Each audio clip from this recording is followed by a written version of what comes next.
No hot water, water cold or warm at best. Hello and thank you for stopping by. Today I'm going to show you how I quickly diagnose and repair this electric hot water heater. And for the first time I'm doing it without draining the tank. But before we begin, I want to point out I'm not a plumber or an electrician. This video is strictly for entertainment purposes. If you find it entertaining or useful, give it a like. It does help. With that said, let's begin. On these electric water heaters, they have two panels, one on the top element, one on the bottom for the bottom element. Now, there are times when these elements, they burn out. Usually one burns out and the other one keeps going. That's when you have warm water for a short period of time and it turns cold. When you do have these replaced, not a bad idea to replace the both of them at the same time, but to each their own. Now, to get started, I'm going to remove these panels, but before I remove the panels, just to be safe, I'm shutting off the electric to the panel. When this hot water heater was installed in the boiler room, they did install it with a shut-off right in the same room. So I don't have to run to the garage to shut off the circuit breaker. This right here shuts off all the power going to this water heater. This is not a circuit breaker box, it's a shut-off switch. So now with the power off, I'm going to remove these two panels by removing the screw on top and the screw on the bottom. Once I remove the panels, I'll show you what it looks like on the inside. But by taking precautions, I'll keep myself safe. We have this installation on the top and on the bottom. And this is kind of played out. As I mentioned, I'm going to do this without draining the tank. And the reason I'm not draining the tank, inside this tank, because I changed this once before and I cleaned out a lot of it, but I know this is going to be clogged over here from the calcium and the magnesium deposits that you get when these elements heat up the water. To keep your elements that start off looking like this from becoming to looking like this, tank should be drained on a regular basis. I'm not sure the time frame, but it's definitely more than what I've been doing it. In addition to that, there's an anode rod. This is a sacrificial piece that'll corrode before your elements, and this is changeable also. Access to this is located on the top of the tank. So here we have it. Here's the bottom element, and here's the top element.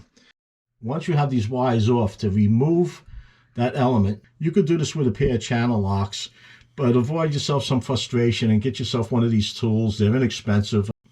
It fits right on there. Even if it's stuck in there, it'll still turn it. I have a link to it down below. On these elements, they do have a number on them. I don't know if the camera's picking it up, but I'll show you on the new one. When you get it replaced, you want to make sure they're putting in the right element. This is the top thermostat. It has a reset fuse. It has where you could adjust the heat of your hot water. And what this does, you have two hot legs coming in. I'm not going through the whole diagnostics of this, just a quick explanation. This is a 220 unit. You have two 110 lines coming in, which feed to the thermostat, which then powers this element. When the water on the top level is hot enough, the thermostat will knock the power off to this element, and then it'll send it down to this thermostat over here, which will then feed this element on the bottom. Now, I've replaced these several times. I never had a thermostat go out yet, but it is possible that you can have a bad thermostat where the elements might be good and the thermostat goes. My situation here is we have real hard water and it just chews these heating elements right up. So I'm going to test this now, and I'll show you how I go about testing this. And I do have the power off. Today is December 26th, and it's been about a month since this repair was made. When I uploaded this video to get it onto YouTube, I noticed a whole segment was missing. In that segment was the flood I had when I tried to take out these elements without draining the water. That was more of a disaster comedy, so you didn't miss much on that. But the other part of the segment was how to test these elements without taking them out in the thermostat.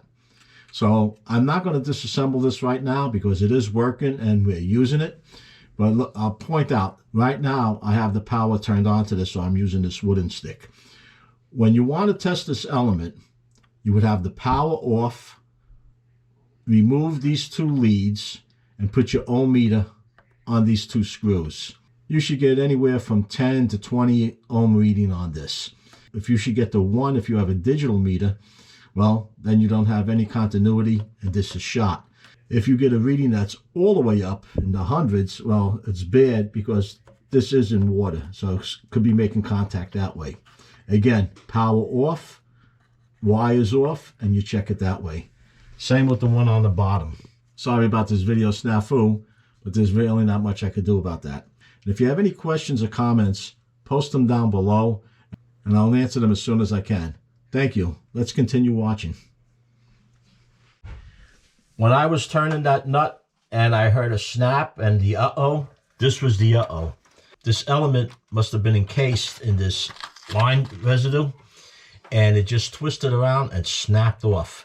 I had some time getting this out, and needless to say, I had a mini flood down in here. That shop vac came in handy.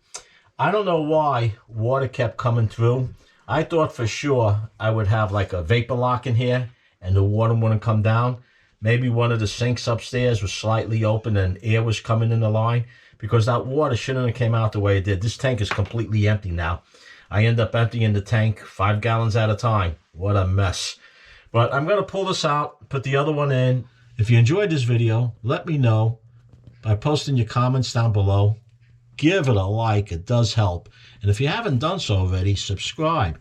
Hit that Joe Z button. And not to miss my new videos as I upload them, be sure to ring that bell. Until next time, stay safe.